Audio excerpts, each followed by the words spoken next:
ಆತ್ಮೀಯ ಸ್ನೇಹಿತರೆ, ತಮ್ಮೆಲ್ಲರಿಗೂ ಕೂಡ ಜ್ಞಾನದ್ವಿಗೆ ಅಕಾಡೆಮಿ ಯೂಟ್ಯೂಬ್ ಚಾನಲ್ಗೆ ಸ್ವಾಗತ. ಸ್ನೇಹಿತರೆ, ಜಿ ಪಿ ಎಸ್ ಟಿಗೆ ಸಂಬಂಧಪಟ್ಟಂತೆ ಕೆಲವೊಂದು ಜಿಲ್ಲೆಗಳಲ್ಲಿ ಕೆಲವೊಂದು ಪ್ರಕ್ರಿಯೆಗಳು ಆರಂಭ ಆಗಿದೆ. ಬಟ್ ಬಹುತೇಕ ಜಿಲ್ಲೆಗಳಲ್ಲಿ ಇನ್ನೂ ಪ್ರಕ್ರಿಯೆಗಳು ಆರಂಭ ಆಗಿಲ್ಲ. ಆಫ್ಟರ್ ಎಲೆಕ್ಷನ್ ಅಂತ ಹೇಳ್ತಾ ಇರ್ತಕ್ಕಂಥದ್ದು. ಸೊ ಅಭ್ಯರ್ಥಿಗಳಲ್ಲಿ ಒಂದು ಅಸಮಾಧಾನ ಇದೆ ಕೆಲವೊಂದು ಡಿಸ್ಟಿಕ್ಗಳಲ್ಲಿ. ಕೆಲವೊಂದು ಡಿಸ್ಟಿಕ್ಕಲ್ಲಿ ಸ್ಟಾರ್ಟ್ ಮಾಡಿದರೆ ನಮ್ಮ ಡಿಸ್ಟಿಕ್ಕಲ್ಲಿ ಇನ್ನೂ ಸ್ಟಾರ್ಟ್ ಮಾಡಿಲ್ವಲ್ಲ, ನಮಗೆ ಸುಮ್ಮನೆ ಅನ್ಹೆಸರಿ ಡಿಲೇ ಆಗುತ್ತೆ, ಎಲೆಕ್ಷನಿಗೆ ಕಾಯ್ತಕ್ಕಂಥ ಅವಶ್ಯಕತೆ ಇರಲಿಲ್ಲ, ಕೋಡ್ ಆಫ್ ಕಂಡಕ್ಟ್ ಇದಕ್ಕೇನು ಎಫೆಕ್ಟ್ ಆಗ್ತಿಲ್ಲ ಅಂತ ಹಲವಾರು ಚರ್ಚೆಗಳು ಆಗ್ತಾ ಇದೆ. ನಿಮ್ಮಲ್ಲಿ ಅಸಮಾಧಾನ ಕೂಡ ಇದೆ, ನಮ್ಮ ಸ್ಟಾರ್ಟ್ ಆಗಿಲ್ಲ ಅಂತ. ಸೊ ಅಂತಹ ಅಭ್ಯರ್ಥಿಗಳಿಗೆ ಇಲ್ಲಿ ಸ್ವಲ್ಪ ಒಂದು ರಿಲೀಫನ್ನು ಕೊಡೋದಕ್ಕೆ ಬಯಸ್ತೀನಿ. ಅದೇನು ಅಂದರೆ, ಪೂರ್ವ ತಯಾರಿ ಏನು ಮಾಡ್ಕೋಬೇಕಾಗಿದೆ ನೀವು. ನಿಮ್ಮ ಜಿಲ್ಲೆಗಳಲ್ಲಿ ದಾಖಲಾತಿ ಪರಿಶೀಲನೆ ಆಗಿರಲಿ ಅಥವಾ ಸಿಂಧುತ್ವಾಗ ಪೊಲೀಸ್ ವೆರಿಫಿಕೇಷನ್ಗೋ ಏನಕ್ಕೂ ರೆಡಿ ಮಾಡಿಸ್ಕೊಳ್ಳೋದಕ್ಕೆ ಅವಕಾಶ ಕೊಡ್ತಾ ಇಲ್ಲ ನಿಮಗೆ. ಲೆಟ್ರನ್ನಾಗಲಿ ಅಥವಾ ಏನು ಹೇಳ್ತಾ ಇಲ್ಲ, ನಿಮ್ಗೆ ಅಧಿಕೃತವಾಗಿ ಏನೂ ಬರ್ತಾ ಇಲ್ಲ ಮಾಹಿತಿ, ಅಥವಾ ಅನ್ಅಫಿಷಿಯಲ್ ಕೂಡ ಸ್ಟಾರ್ಟ್ ಆಗಿಲ್ಲ ಅನ್ನೋದು. ಅದು ಕೂಡ ಯಾವೆಲ್ಲ ಪೂರ್ವ ತಯಾರಿಗಳನ್ನು ಮಾಡ್ಕೋಬೋದು ನೀವು ಅಂತಕ್ಕಂಥದ್ದನ್ನ ಈ ಒಂದು ವಿಡಿಯೋದಲ್ಲಿ ನೋಡ್ತಕ್ಕಂಥ ಪ್ರಯತ್ನವನ್ನು ಮಾಡೋಣ. ಸೊ ಅದಕ್ಕಿಂತ ಮುಂಚೆ ಸ್ನೇಹಿತರೆ, ಇನ್ನೂ ಯಾರಾದರೂ ನಮ್ಮ ಜ್ಞಾನದ್ವಿಗೆ ಅಕಾಡೆಮಿ ಯೂಟ್ಯೂಬ್ ಚಾನಲ್ಗೆ ಸಬ್ಸ್ಕ್ರೈಬ್ ಮಾಡ್ಕೊಂಡಿಲ್ಲ ಅಂದರೆ ಸಬ್ಸ್ಕ್ರೈಬ್ ಮಾಡ್ಕೊಳ್ಳಿ. ಹಾಗೆಯೇ ನಮ್ಮ ಟೆಲಿಗ್ರಾಮ್ ಚಾನಲ್ ಕೂಡ ಇದೆ, ಅಲ್ಲೂ ಕೂಡ ಹಲವಾರು ಅಪ್ಡೇಟ್ಸ್ಗಳನ್ನು ಕೊಡ್ತಾ ಇರ್ತೀವಿ. ಅದರ ಲಿಂಕನ್ನು ಈ ಒಂದು ವಿಡಿಯೋ ಡಿಸ್ಕ್ರಿಪ್ಷನ್ ಬಾಕ್ಸಲ್ಲಿ ಕೊಟ್ಟಿರ್ತೇನೆ. ಸೊ ಅದಕ್ಕೂ ಕೂಡ ಜಾಯ್ನ್ ಆಗಿ ಅಂತ ಹೇಳ್ತಾ, ಸೊ ಇವತ್ತಿನ ಈ ಒಂದು ಟಾಪಿಕ್ನ ಕಡೆ ನೋಡ್ತಾ ಹೋಗೋಣ. ಇದರಿಂದ ಆಗ್ತಕ್ಕಂಥ ಹೆಲ್ಪ್ ಏನು ಅಂದರೆ, ನೀವು ಮಿನಿಮಮ್ ಅಂದರೆ 2 to 3 ವೀಕ್ಸನ್ನು ಸೇವ್ ಮಾಡೋದಕ್ಕೆ ಸಾಧ್ಯ ಆಗುತ್ತೆ. ಮೇಯ್ನ್ಲಿ ಸಿಂಧುತ್ವವನ್ನು ಫೋಕಸ್ ಆಗಿ ಇಟ್ಕೊಂಡು ಇವತ್ತು ಹೇಳ್ತಾ ಇದ್ದೀನಿ, ಬಿಕಾಸ್ ಅದೇ ತುಂಬ ಟೈಮ್ ತೆಗೆದುಕೊಳ್ತಕ್ಕಂಥದ್ದು. ಇನ್ನದಂತೆ ಪೊಲೀಸ್ ವೆರಿಫಿಕೇಷನ್ ಇದಕ್ಕೆಲ್ಲ ಪೂರ್ವ ತಯಾರಿ ಏನು ಮಾಡೋದಕ್ಕಾಗಲ್ಲ ನೀವು. ಸಿಂಧುತ್ವ ರಿಲೇಟೆಡ್ ಆಗಿ, ಸಿಂಧುತ್ವ ಯಾರಿಗೆಲ್ಲ ಅಪ್ಲೈ ಆಗುತ್ತೆ, ಸಾಮಾನ್ಯವಾಗಿ ನಿಮಗೆ ಗೊತ್ತೇ ಇದೆ, ಜಿ ಎಮ್ ಅವ್ರಿಗೆ ಸಿಂಧುತ್ವ ಬೇಕಿಲ್ಲ, ಜನರಲ್ಲಿ ಕೇಳೋದಿಲ್ಲ. ಕೆಲವೊಂದು ಡಿಪಾರ್ಟ್ಮೆಂಟ್ಗಳಲ್ಲಿ ಕೇಳಿದ್ದಿದೆ, ಬಟ್ ನಮ್ಮ ಡಿಪಾರ್ಟ್ಮೆಂಟಲ್ಲಿ ಕೇಳ್ತಾ ಇಲ್ಲ. ಹಿಂದೂ ಕೇಳಿಲ್ಲ, ಈಗಲೂ ಕೂಡ ಕೇಳೋದಿಲ್ಲ. ಸಾಮಾನ್ಯವಾಗಿ ಕೆಲವೊಂದು ಡಿಸ್ಟಿಕಲ್ಲಿ ಏನಾದರೂ ಸ್ಪೆಸಿಫಿಕ್ ಆಗಿ ಅವರು ಡಿ ಪಿ ಐಗಳು ಕೇಳಿದರೆ ಕೇಳ್ಬೋದು, ಬಿಟ್ಟರೆ ಜನರಲಿ ಕೇಳಲ್ಲ, ಅವಶ್ಯಕತೆ ಇಲ್ಲ. ಸೊ ಓಕೆ, ಏನೆಲ್ಲ ಪೂರ್ವ ತಯಾರಿಗಳನ್ನು ಮಾಡ್ಕೋಬೇಕಾಗುತ್ತೆ ಅಂತಕ್ಕಂಥದ್ದನ್ನ ನೋಡೋಣ. ಆ 2 to 3 ವೀಕ್ಸ್ಗಳನ್ನು ಸೇವ್ ಮಾಡೋದಕ್ಕೆ. ಸೊ ಮೊದಲನೇದಾಗಿ ಪರಿಶಿಷ್ಟ ಜಾತಿ ಮತ್ತು ಪರಿಶಿಷ್ಟ ವರ್ಗ ಅಂತ ಇದೆ, ಪಂಗಡ ಅಂತ ಕೂಡ ನಾವು ಅದನ್ನು ಕರಿತೇವೆ, SC ಮತ್ತು ST. ನಿಮಗೆ ಏನೆಲ್ಲ ಅಪ್ಲೈ ಆಗುತ್ತೆ ಅಂತ ನೋಡ್ತಾ ಹೋಗೋಣ. ಈ ಚೆಕ್ಲಿಸ್ಟನ್ನು ಆಲ್ರೆಡಿ ನಾನು ಶೇರ್ ಮಾಡಿದ್ದೆ ನಿಮಗೆ. ಈ ಲಿಸ್ಟ್ ನಿಮ್ಗೆ ಆಲ್ರೆಡಿ ಸಿಕ್ಕಿದೆ, ಲಾಸ್ಟ್ ವಿಡಿಯೋದಲ್ಲೇ ಇದನ್ನು ಶೇರ್ ಮಾಡಿಕೊಂಡಿದ್ದೆ. ಎಸ್, ಇದರಲ್ಲಿ ಯಾವೆಲ್ಲ ದಾಖಲೆಗಳನ್ನು, ಈಗ ಇಷ್ಟು ದಾಖಲೆಗಳು ಬೇಕು ನಿಮಗೆ, 14 ದಾಖಲೆಗಳು ಬೇಕಿದೆ SC STನವ್ರಿಗೆ ಸಿಂಧುತ್ವವಾಗಿ ಅಪ್ಲೈ ಮಾಡೋದಕ್ಕೆ. ಸೊ ಇಷ್ಟು ದಾಖಲೆಗಳನ್ನು ನೀವು ಲೆಟ್ರ್ ಬಂದಾಗ ಅಥವಾ ಫೋನ್ ಕಾಲ್ ಬಂದಾಗ ನೀವು ಮಾಡಿಸೋದಕ್ಕೆ ಹೋದರೆ ಮಿನಿಮಮ್ ಅಂದರೆ 2 to 3 ವೀಕ್ಸ್ ಬೇಕೇ ಬೇಕು. ಅಂದರೆ ಆ 2 to 3 ವೀಕ್ಸನ್ನು ಈಗ ಏನು ನಿಮ್ಗೆ ಇನ್ನೂ ಒಂದು 10 ಡೇಸ್ ಟೈಮ್ ಇದೆ. ಸೊ ಆಗ ನೀವು ರೆಡಿಯಾಗಿ ಇಟ್ಕೊಂಡ್ರೆ, ಎಲ್ಲದನ್ನೂ ಕೂಡ ರೆಡಿ ಮಾಡಿ ಇಟ್ಕೊಂಡ್ರೆ ನೀವು ಮನಸ್ಸು ಮಾಡಿದ್ರೆ ಸ್ವಲ್ಪ ವಿಟಮಿನ್ ಎಮ್ಮನ್ನು ಖರ್ಚು ಮಾಡಿದ್ರೆ ವಿತಿನ್ ಎಲೆಕ್ಷನ್ ಮುಗಿಯೋದ್ರೊಳಗಡೆ, ಅಥವಾ ಅದೇನು ಕೋಡ್ ಆಫ್ ಕಂಡಕ್ಟ್ ಮುಗಿಯುತ್ತೆ 13ಕ್ಕೆ, ಅದರೊಳಗಡೆ ಅಥವಾ ನಿಮಗೆ ಲೆಟ್ರ್ ಬರೋದ್ರೊಳಗಡೆ ಈ ಎಲ್ಲ ಡಾಕ್ಯುಮೆಂಟ್ಸ್ಗಳನ್ನು ಕೂಡ ರೆಡಿ ಇಟ್ಕೋಬಹುದು, ವಿಟಮಿನ್ ಎಮ್ಮನ್ನು ಸ್ವಲ್ಪ ಖರ್ಚು ಮಾಡಿದ್ರೆ. ಅದರ್ವೈಸ್ ಒಂದು 15 ಡೇಸಲ್ಲಾದ್ರೂ ನಿಮಗೆ ಆ ಎಲ್ಲ ಡಾಕ್ಯುಮೆಂಟ್ಸ್ಗಳು ಸಿಗ್ತಕ್ಕಂಥ ಚಾನ್ಸ್ ಇದೆ, ಇನ್ ಕೇಸ್ ನಿಮ್ಮ ಹತ್ರ ಇಲ್ಲ ಅಂದರೆ. ಸೊ ಅವುಗಳ ಕುರಿತಾಗಿ ನೋಡ್ತಾ ಹೋಗೋಣ, ಯಾವೆಲ್ಲ ರೆಡಿ ಇಟ್ಕೋಬೋದು ನೀವು ಅಂತ. ಸೊ ಮೊದಲನೇದಾಗಿ ಒಂದನೇದು ಕ್ರಮ ಸಂಖ್ಯೆ 1ನ ನೋಡಿದ್ರೆ, ಅಭ್ಯರ್ಥಿಯ 1ರಿಂದ 10ನೇ ತರಗತಿ ಶಾಲಾ ದಾಖಲಾತಿ, ಇದು ಸಾಮಾನ್ಯವಾಗಿ ನಿಮ್ಮ ಹತ್ರ ಇರುತ್ತೆ. ಜೊತೆಗೆ 1ನೇ ತರಗತಿ ದಾಖಲಾತಿ ರಿಜಿಸ್ಟರ್ನು ಕೂಡ ಕೇಳಿದ್ದಾರೆ. ಸೊ ನೆಕ್ಸ್ಟ್ ಅದನ್ನು ಬಿಟ್ಟರೆ ಈಗ 2ನೇದು ಏನು ಕೇಳಿದ್ದಾರೆ, ಇನ್ಕಮ್ ಸರ್ಟಿಫಿಕೇಟ್ ಕೇಳಿದ್ದಾರೆ. ಅದು ಜಾತಿ ಮತ್ತು ಆದಾಯ ಅಂತ ಇದೆ. ಆ್ಯಕ್ಚುಲಿ ನಿಮಗೆ ಆದಾಯ ಪ್ರಮಾಣ ಪತ್ರವನ್ನು ಕೇಳಿರೋದಿಲ್ಲ ಅಲ್ಲಿ ಅಪ್ಲೈ ಮಾಡಬೇಕಾದ್ರೆ, ಬಟ್ ಇಟ್ಕೊಂಡಿರಿ ಅಷ್ಟೇ. ಸೋಷಿಯಲ್ ವೆಲ್ಫೇರ್ ಆಫೀಸಲ್ಲಿ ವಿಚಾರಿಸಿದಾಗಲೂ ಕೂಡ ಅವ್ರು ಹೇಳಿದ್ದು ಜಾತಿ ಪ್ರಮುಖವಾಗಿ ಬೇಕು, ಬ್ಯಾಕ್ಗ್ರೌಂಡಲ್ಲಿ ಇನ್ ಕೇಸ್ ಅವಶ್ಯಕತೆ ಇದೆ ಅಂತ ಕೇಳ್ತೀವಿ, ಇಟ್ಕೊಂಡಿರಿ, ರೆಡಿ ಇಟ್ಕೊಂಡಿರಿ ಅಂತ ಮಾತ್ರ ಹೇಳಿದ್ದಾರೆ. ಸೊ ಇಟ್ಕೊಂಡಿರಿ, ಜಾತಿ ಆದಾಯ ಪ್ರಮಾಣ ಪತ್ರವನ್ನು ಪ್ರಮುಖವಾಗಿ ಇಲ್ಲಿ ಕೇಳಲಾಗುತ್ತೆ. ಸೊ 3ನೇದು ಅಭ್ಯರ್ಥಿಯ 10ನೇ ತರಗತಿ ವರ್ಗಾವಣೆ ಪತ್ರ TC ಇರುತ್ತೆ, ಬಟ್ ಪತ್ರಾಂಕಿತ ಅಧಿಕಾರಿನ ದೃಢೀಕೃತ ಆಗಿರಬೇಕು, ಮೀನ್ಸ್ ಗೆಜೆಟೆಡ್ ಆಫೀಸರಿಂದ ಸಿಗ್ನೇಚರ್ ಆಗಿರಬೇಕು. ಅದನ್ನು ಕೂಡ ರೆಡಿ ಮಾಡಿ ಇಟ್ಕೊಳ್ತಕ್ಕಂಥದ್ದು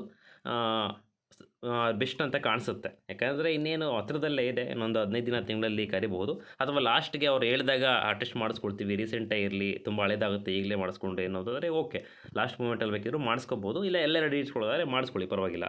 ನೆಕ್ಸ್ಟ್ 4, 5 ಇದೆಲ್ಲವುದು ಕೂಡ ನಿಮ್ಮ ಹತ್ರ ಇದ್ದೇ ಇರುತ್ತೆ. ನೆಕ್ಸ್ಟ್ ನೋಡೋದೇ 6th ಒನ್, ಅಭ್ಯರ್ಥಿಯ ತಂದೆಯ ಕುಟುಂಬದ ವಂಶವೃಕ್ಷ ತಹಶೀಲ್ದಾರಿಂದ ಪಡ್ಕೊಂಡಿರಬೇಕು. ಹಾಗೂ ಅದನ್ನು ಫಸ್ಟ್ ತಹಶೀಲ್ದಾರಿಂದ ಪಡ್ಕೋಬೇಕು ಅಂದರೆ ವಂಶವೃಕ್ಷವನ್ನು ಚಾಪಕದಲ್ಲಿ ಸ್ಟಾಂಪ್ ಪೇಪರಲ್ಲಿ ಮಾಡಿಸ್ಕೋಬೇಕು, ಅಫಿಡೇವಿಟ್ ಮಾಡಿಸ್ಕೋಬೇಕು. ಅದನ್ನು ಕೂಡ ನೀವು ಅಫಿಡೇವಿಟ್ ಮಾಡಿಸ್ಕೊಂಡು ಮೂಲ ಪ್ರತಿಯನ್ನು ನೀವು ಇಟ್ಕೊಂಡು ಜೆರಾಕ್ಸನ್ನು ಅಪ್ಲೈ ಮಾಡ್ಕೊಂಡು ನೀವು ತಹಶೀಲ್ದಾರಿಂದ ಪ್ರತಿಯನ್ನು ಪಡ್ಕೊಳ್ಳಿ. ನೆಕ್ಸ್ಟ್ 7th ಒನ್, ಇಲ್ಲಿ ಜಸ್ಟ್ ಇನ್ ಕೇಸ್ ನಿಮ್ಗೆ ಏನಾದರೂ ಇವನ್ನೆಲ್ಲ ಹೇಗೆ ಮಾಡಿಸ್ಕೊಳ್ಳೋದು ಅನ್ನೋ ಡೀಟೇಲ್ಸ್ ಬೇಕು ಅಂದರೆ ನೆಕ್ಸ್ಟ್ ವಿಡಿಯೋದಲ್ಲಿ ಕೊಡ್ತಕ್ಕಂಥ ಪ್ರಯತ್ನವನ್ನು ಮಾಡ್ತೀನಿ. ಬಟ್ ಇಲ್ಲಿ ಯಾವೆಲ್ಲ ರೆಡಿ ಇಟ್ಕೋಬಹುದು ಅಂತ ಮಾತ್ರ ನೋಡ್ತಾ ಹೋಗೋಣ ಡಾಕ್ಯುಮೆಂಟ್ಸ್ಗಳನ್ನು. 7th ಒನ್, ಅಭ್ಯರ್ಥಿಯ ತಂದೆಯ ಕುಟುಂಬದ ಭೂ ಹಿಡುವಳಿ ಪತ್ರವನ್ನು ಕೂಡ ರೆಡಿ ಇಟ್ಕೋಬೇಕಾಗುತ್ತೆ, ಅದನ್ನು ಕೂಡ ಮಾಡಿಸ್ಕೊಳ್ಳಿ. ಇನ್ ಕೇಸ್ ಹೇಗೆ ಮಾಡಿಸೋದು ಅಂತ ನಿಮ್ಗೆ ಐಡಿಯಾ ಇಲ್ಲ ಅಂದರೆ ನೆಕ್ಸ್ಟ್ ವಿಡಿಯೋ ಆಗಿ ವೆಯ್ಟ್ ಮಾಡಿ, ಅದರಲ್ಲಿ ಡಿಟೈಲ್ಡಾಗಿ ಹೇಳ್ತಕ್ಕಂಥ ಪ್ರಯತ್ನವನ್ನು ಮಾಡ್ತೇನೆ. ನೆಕ್ಸ್ಟ್ 8th ಒನ್, ಅಭ್ಯರ್ಥಿಯ ವಾಸಸ್ಥಳ ದೃಢೀಕರಣ ಪತ್ರ ಕೊಡಬೇಕಾಗುತ್ತೆ, ಇದು ಕೂಡ ತಹಶೀಲ್ದಾರಿಂದ ಕೊಡಬೇಕು. ನೆಕ್ಸ್ಟ್ 9th ಒನ್, ತಂದೆಯ ಜಾತಿ ಪ್ರಮಾಣ ಪತ್ರ ಹಾಗೂ 1ನೇ ತರಗತಿಯ ಶಾಲಾ ದಾಖಲಾತಿ ಕೊಡಬೇಕಾಗುತ್ತೆ. ನೆಕ್ಸ್ಟ್ 10ನೇದು, ಇದು ನಿಮ್ಮ ಹತ್ರ ಇದ್ದೇ ಇರುತ್ತೆ, ತಂದೆಯ ಆಧಾರ್ ಕಾರ್ಡ್ ಇರುತ್ತೆ, ಅವೈಲಬಲ್ ಇರುತ್ತೆ, no problem. Next 12th one, ಅಭ್ಯರ್ಥಿಯ ಸೋದರ ಮತ್ತು ಸೋದರಿಯರ ಜಾತಿ ಪ್ರಮಾಣ ಪತ್ರ, ಮತ್ತು ಅಲ್ಲ ಅಥವಾ ಅಂತ ಕಾಣಿಸುತ್ತೆ, ಅದು ಯಾರಾದರೂ ಒಬ್ಬರದಿದ್ದರೆ ಇಟ್ಸ್ ಎನಫ್. ಸೊ ಅವ್ರದ್ದು ಕೂಡ ಇನ್ಕಮ್ ಸರ್ಟಿಫಿಕೇಟ್ ಇನ್ ಕೇಸ್ ಇಲ್ಲ ಅಂದರೆ ಅವ್ರನ್ನೂ ಕೂಡ ನೀವು ರೆಡಿ ಮಾಡಿಸ್ಕೋಬೇಕಾಗುತ್ತೆ. ಬಿಕಾಸ್ ನಿಮಗೆ ಗೊತ್ತೇ ಇದೆ 21 ಡೇಸ್ ಬೇಕು ಒಂದ್ಸಲ ನೀವು ಇನ್ಕಮ್ ಆ್ಯಂಡ್ ಕ್ಯಾಸ್ಟನ್ನು ಅಪ್ಲೈ ಮಾಡಿದ್ಮೇಲೆ. ಇಲ್ಲಿ ಜಾಬ್ ಓರಿಯೆಂಟೆಡ್ ಏನು ಬೇಡ, ಜಸ್ಟ್ ಎಜುಕೇಷನ್ ಪರ್ಪಸ್ ಅಂತ ಬರುತ್ತಲ್ಲ ಅದನ್ನು ಅಪ್ಲೈ ಮಾಡಿದ್ರೆ ಸಾಕು, ಈಸಿಯಾಗಿ ನಿಮಗೆ ಪ್ರಕ್ರಿಯೆ ಈಸಿ ಆಗುತ್ತೆ. ಯಾಕಂದರೆ ವಿ ಎ ಹತ್ರ ಹೋಗೋದು ಇದೆಲ್ಲ ಕೆಲಸ ಇರೋದಿಲ್ಲ, ಈ ವಿ ಎಗಳು ಸಿಗೋದು ಸ್ವಲ್ಪ ಕಷ್ಟ ಇದೆ ಎಲೆಕ್ಷನ್ ಮತ್ತು ಕೌಂಟಿಂಗ್ವರೆಗೂ. ಹಾಗಾಗಿ ನೆಕ್ಸ್ಟ್ 13ನೇದು, ಅಥವಾ ಆಲ್ರೆಡಿ ಇದ್ದರೆ ನಿಮ್ಮ ಸಿಬ್ಲಿಂಗ್ ಅವ್ರದ್ದು ಯಾವುದಾದ್ರು ಇದ್ದರೆ ಆಲ್ರೆಡಿ, ನೋ ಪ್ರಾಬ್ಲಮ್. 5 ಇಯರ್ಸ್ ಒಳಗಡೆ ಇತ್ತು ಅಂದರೆ ಏನು ಪ್ರಾಬ್ಲಮ್ ಇಲ್ಲ. ಜಾತಿ ಪ್ರಮಾಣ ಪತ್ರ ಅಲ್ವಾ, ಓಕೆ, ಲೈಫ್ ಟೈಮ್ ವ್ಯಾಲಿಟಿ ಇರುತ್ತೆ, ನೋ ಪ್ರಾಬ್ಲಮ್ ಇದ್ದರೆ ಅಂದರೆ. ನೆಕ್ಸ್ಟ್ 13ನೇದು, ಅಭ್ಯರ್ಥಿನ ಜಾತಿಯ ದೃಢೀಕರಣ ಪತ್ರ, 20 ರೂಪಾಯಿ ಚಾಪಕಾಗದವನ್ನು ತೆಗೆದುಕೊಂಡು ಸ್ಟಾಂಪ್ ಪೇಪರನ್ನು, ಅದು ಸಾಮಾನ್ಯವಾಗಿ DTP ಸೆಂಟರ್ಗಳಲ್ಲಿ ಗೊತ್ತಿರುತ್ತೆ, ಆ ಒಂದು ಫಾರ್ಮ್ಯಾಟಲ್ಲಿ ಹಾಕ್ಕೊಡ್ತಾರೆ.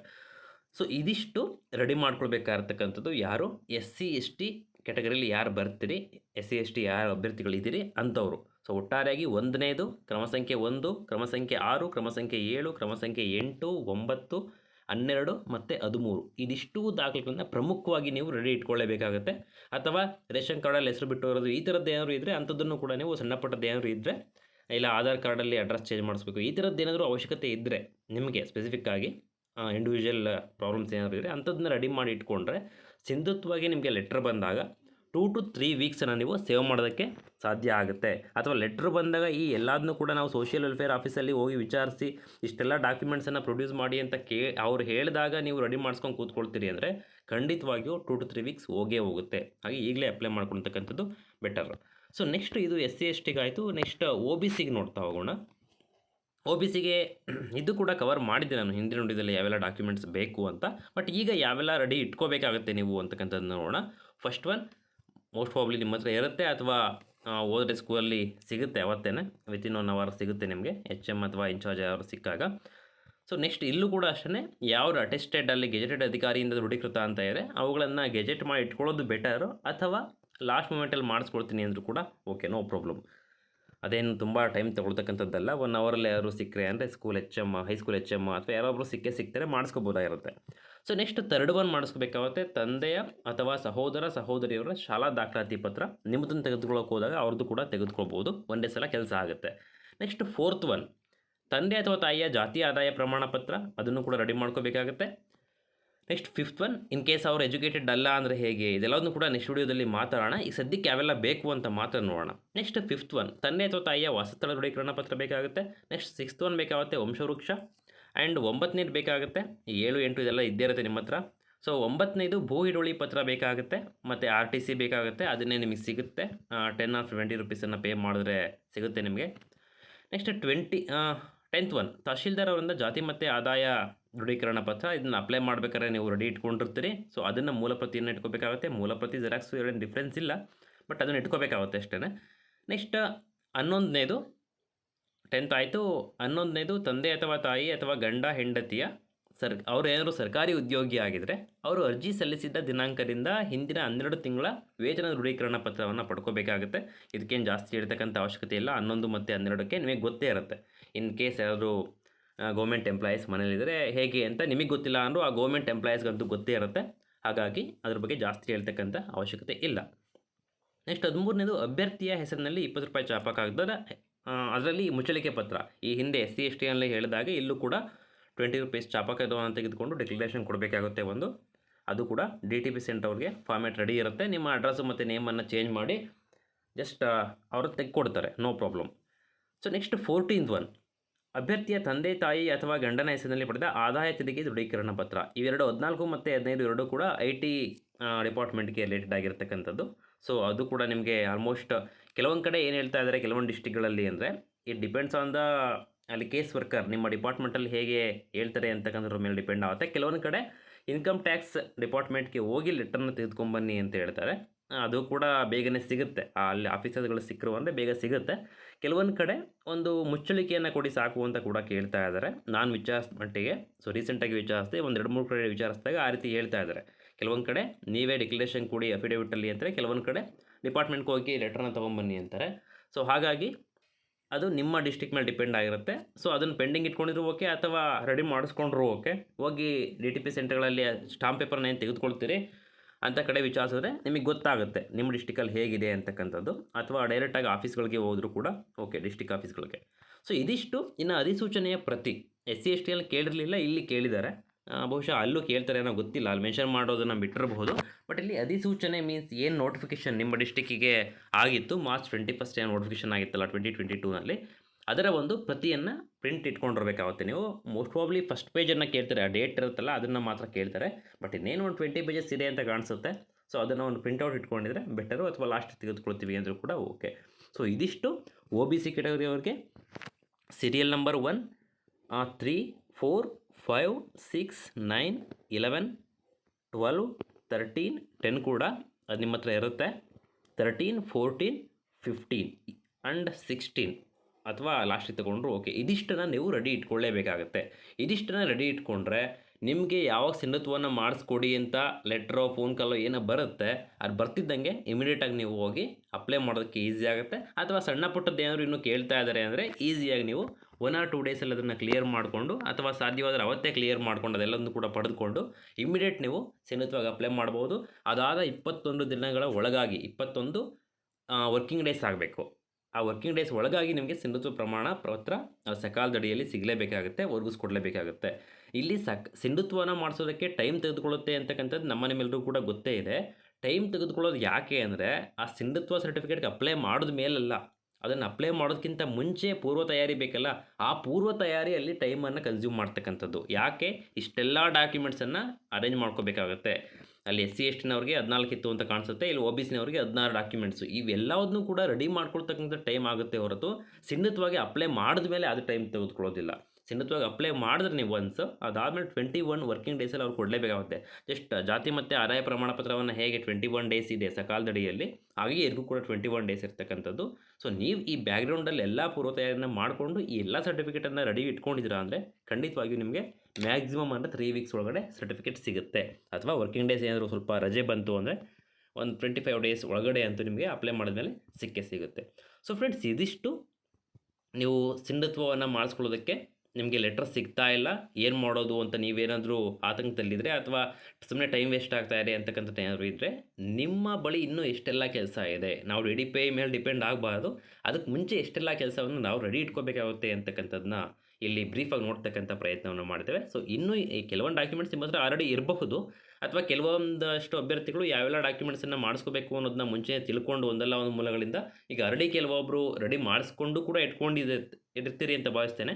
ಇನ್ ಕೇಸ್ ಮಾಡ್ಕೊಂಡಿಲ್ಲ ಅಂದರೆ ಸಿಂಧುತ್ವವಾಗಿ ಯಾರೆಲ್ಲ ಬರ್ತೀರಿ, ಮೀನ್ಸ್ ಕ್ಯಾಟಗರಿಯಲ್ಲಿ ಯಾರೆಲ್ಲ ಆಯ್ಕೆ ಆಗಿದ್ದೀರಿ ಅಂಥವರು ಇಷ್ಟು ಡಾಕ್ಯುಮೆಂಟ್ಸ್ಗಳನ್ನು ಇಮ್ಮಿಡಿಯೇಟ್ಲಿ ಇವತ್ತಿನಿಂದಲೇ ಕಾರ್ಯಪ್ರವೃತ್ತರಾಗಿ ರೆಡಿ ಇಟ್ಕೊಳ್ತಕ್ಕಂಥದ್ದು ಅತ್ಯಗತ್ಯ. ಅದರ್ವೈಸ್ ನಿಮಗೆ ಲೆಟ್ರ್ ಬಂದ ಮೇಲೆ 2 to 3 ವೀಕ್ಸ್ ಡಿಲೇ ಆಗ್ತಕ್ಕಂಥ ಚಾನ್ಸ್ ಇರುತ್ತೆ. ಸೊ ಫ್ರೆಂಡ್ಸ್, ಇದಿಷ್ಟು ಯಾವೆಲ್ಲ ಡಾಕ್ಯುಮೆಂಟ್ಸ್ನ ರೆಡಿ ಇಟ್ಕೋಬೋದು ಬ್ಯಾಕ್ಗ್ರೌಂಡಲ್ಲಿ ನೀವು ವರ್ಕ್ ಮಾಡಿಕೊಂಡು ಅಂತಕ್ಕಂಥದ್ದನ್ನು ನೋಡ್ತಕ್ಕಂಥ ಪ್ರಯತ್ನವನ್ನು ಮಾಡಿದ್ದೇವೆ. ಮುಂದೆ ಈ ಎಲ್ಲ ಡಾಕ್ಯುಮೆಂಟ್ಸಿಗೆ ಏನು ರೆಡಿ ಮಾಡಿಸ್ಕೋಬೇಕು, ವಂಶವೃಕ್ಷ ಆಗಿರ್ಬೋದು, ಅಥವಾ ವಾಸಸ್ಥಳ ಆಗಿರ್ಬೋದು, ಭೂ ಹಿಡುವಳಿ ಆಗಿರ್ಬೋದು, ಈ ಎಲ್ಲದನ್ನೂ ಕೂಡ ಹೇಗೆ ಮಾಡಿಸ್ಕೊಳ್ಳೋದು ಅನ್ನೋದೇನೋ ನಿಮಗೆ ಡೌಟ್ ಇದ್ದರೆ ಮುಂದಿನ ವಿಡಿಯೋದಲ್ಲಿ ಅದ್ರ ಬಗ್ಗೆ ಇನ್ಫಾರ್ಮೇಷನ್ನ ಕೊಡ್ತಕ್ಕಂಥ ಪ್ರಯತ್ನವನ್ನು ಮಾಡ್ತೇವೆ. ಹಾಗೆ ನಮ್ಮ ಜ್ಞಾನ ದಿವಿಗೆ ಅಕಾಡೆಮಿ ಯೂಟ್ಯೂಬ್ ಚಾನಲ್ಗೆ ಇನ್ ಕೇಸ್ ಸಬ್ಸ್ಕ್ರೈಬ್ ಆಗಿಲ್ಲ ಅಂದರೆ ದಯವಿಟ್ಟು ಸಬ್ಸ್ಕ್ರೈಬ್ ಮಾಡ್ಕೊಳ್ಳಿ. ಹಾಗೆ ನೋಟಿಫಿಕೇಷನ್ನ ಆನ್ ಮಾಡಿಕೊಂಡು ನಮ್ಮ ಹೊಸ ವಿಡಿಯೋ ಒಳಗೆ ಕಾಯ್ತಾ ಇರಿ, ಅದರಲ್ಲಿ ಅಪ್ಡೇಟ್ಸ್ಗಳನ್ನು ಕೊಡ್ತಕ್ಕಂಥ ಪ್ರಯತ್ನವನ್ನು ಮಾಡ್ತೇವೆ ಅಂತ ಹೇಳ್ತಾ ಸ್ನೇಹಿತರೆ, ಮುಂದಿನ ವಿಡಿಯೋದಲ್ಲಿ ಭೇಟಿಯಾಗೋಣ. ಆ್ಯಂಡ್ ಇನ್ನೊಂದು ಮತ್ತೆ ಹೇಳ್ತಾ ಇದ್ದೀನಿ, ಈ ಎಲ್ಲ ಡಾಕ್ಯುಮೆಂಟ್ಸ್ಗಳನ್ನು ರೆಡಿ ಮಾಡ್ಕೊಳ್ಳೋದನ್ನ ಇಗ್ನೋರ್ ಮಾಡಬೇಡಿ. ಈ ಎಲ್ಲ ಡಾಕ್ಯುಮೆಂಟ್ಸು ಕೇಳ್ತಾರೆ, 100% ಬೇಕೇ ಬೇಕು.